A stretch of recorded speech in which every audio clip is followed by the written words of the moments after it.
मुंशी प्रेमचंद की कहानी अनुभव प्रेमचंद स्टोरी इन हिंदी। मेरे स्वामी को 1 साल की सजा मिली है। उनका अपराध सिर्फ इतना था कि 3 रोज पहले जेठ की तेज गर्मी में उन्होंने कई राष्ट्र सेवकों की पानी व शरबत के साथ खातिरदारी की थी। मैं उस दौरान कोर्ट में खड़ी थी। ऐसा लग रहा था मानो कमरे से बाहर खड़े शहर की सभी राजनीतिक चेतना किसी बंदी पशु की तरह जोर जोर से चीख रही हो। मेरे स्वामी बेड़ियों से बंधे हुए लाए गए। इस दौरान हर तरफ सन्नाटा पसर गया, लेकिन मेरे मन में कोहराम मचा हुआ था। क्रोध का आवेश मन ही मन फूटकर बाहर आना चाह रहा था। मुझे इतना गुमान कभी नहीं महसूस हुआ था। सामने कुर्सी पर बैठा अंग्रेज जज व उसके बगल में खड़े लाल रंग की पगड़ी बांधे पुलिस अफसर सभी मुझे नीच दिख रहे थे।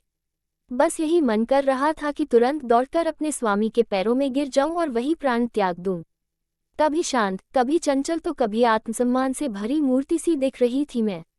मेरे मुख पर किसी तरह का अफसोस या ग्लानि नहीं झलक रही थी। किसी की सेवा को अपराध करार देना व उसके 1 साल की जेल की सजा सुनाना गजब की न्याय व्यवस्था है। ऐसे में तो मैं 100 बार ये गुनाह करने को तैयार हूँ। मेरे स्वामी जाने लगे और जाते वक्त मेरी ओर देखकर मुस्कुराए और फिर आगे बढ़ गए।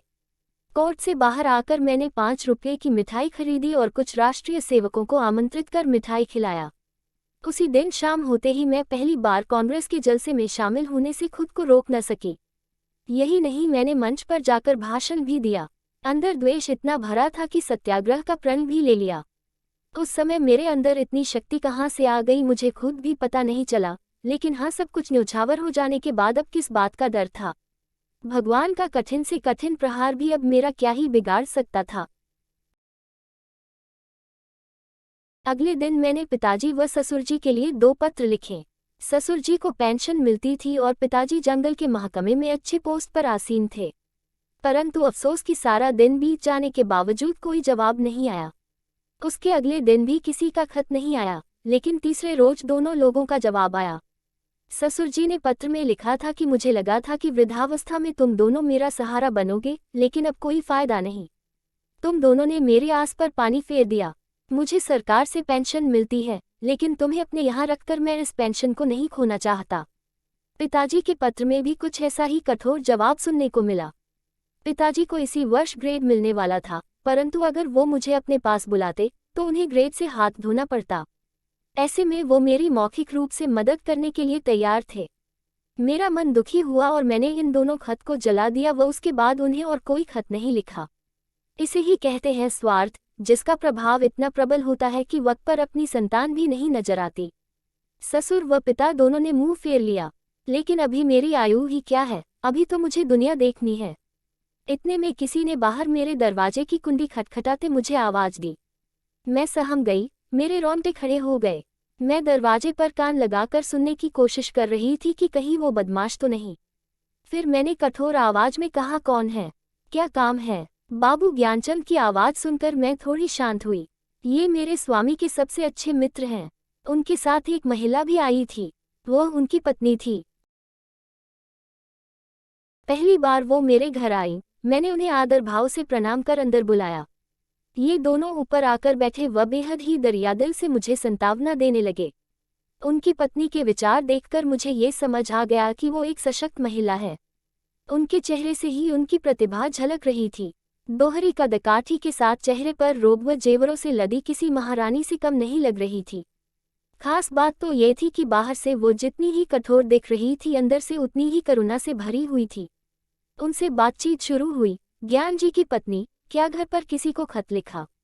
मैंने कहा, हाँ। ज्ञान जी की पत्नी, कोई घर से लेने आ रहा? मैंने कहा, नहीं, पिताजी व ससुर जी में से कोई मुझे अपने साथ रखने को तैयार नहीं है। ज्ञान जी की पत्नी, तो फिर आगे क्या करने का सोचा है? मैंने कहा, फिलहाल के लिए तो यहीं पर हूँ। ज्ञान जी की पत्नी, हम लोगों के साथ हमारे घर क्यों नहीं चल रही हो? अकेले मैं तुम्हें यहाँ नहीं रहने दूंगी।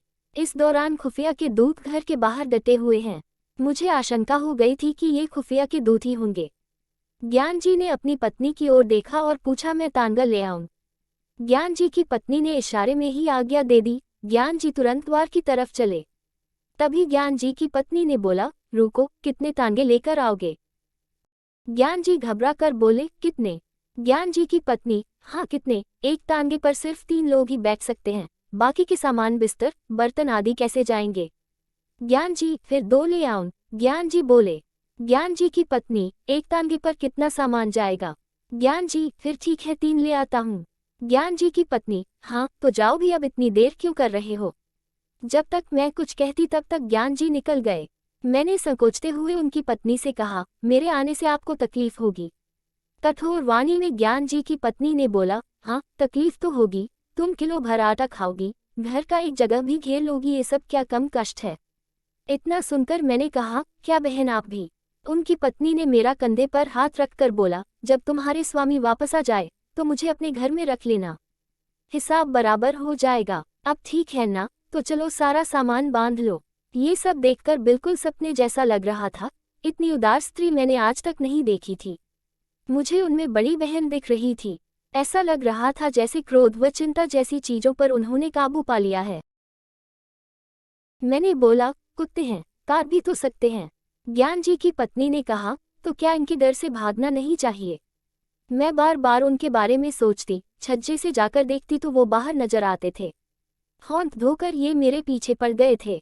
मन ही मन सोचती कि मैं इनका क्या बिगाड़ सकती हूँ, आखिर मैं हूँ ही क्या? क्या ये नहीं चाहते कि मैं यहाँ रहूँ, पर ऐसा कर उन्हें क्या हासिल होगा? ये सब सोचते हुए 1 और सप्ताह बीत गया। उन दोनों दूत ने अपना डेरा वहीं जमा लिया था।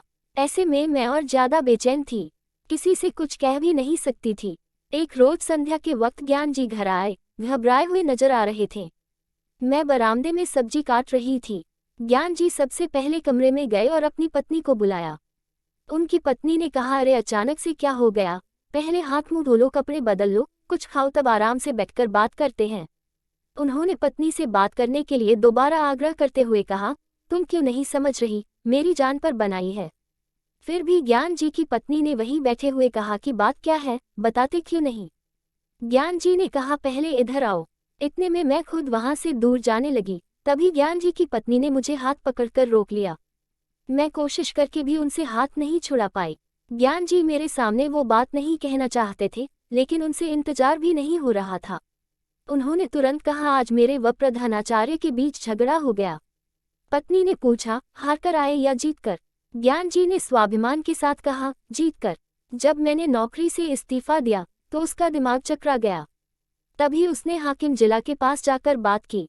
वापस आकर उसने बोला, आप राजनीतिक जलसों में क्यों नहीं शरीक होते? मैंने बोला, ना भाई, मैं कभी न जाऊं। उसने पूछा, क्या आप कांग्रेस के सदस्य हैं? मैंने बोला, नहीं, और न ही किसी सदस्य से मेरा कोई संबंध है। उसने पूछा, क्या कांग्रेस के फंड में आप दान करते हैं? मैंने बोला, ना भाई, फूटी कौड़ी भी नहीं। उसने कहा, तो ठीक है, मैंने आपका इस्तीफा अस्वीकार कर दिया। पत्नी ने ये सुनते ही ज्ञान जी को गले से लगा लिया। कहानी से सीख, स्वाभिमान व त्याग की भावना से किया हर काम किसी के दिल में आपके लिए आत्मसम्मान को बढ़ा सकता है। साथ ही बुरा वक्त अपनों व परायों की सही पहचान भी करा देता है।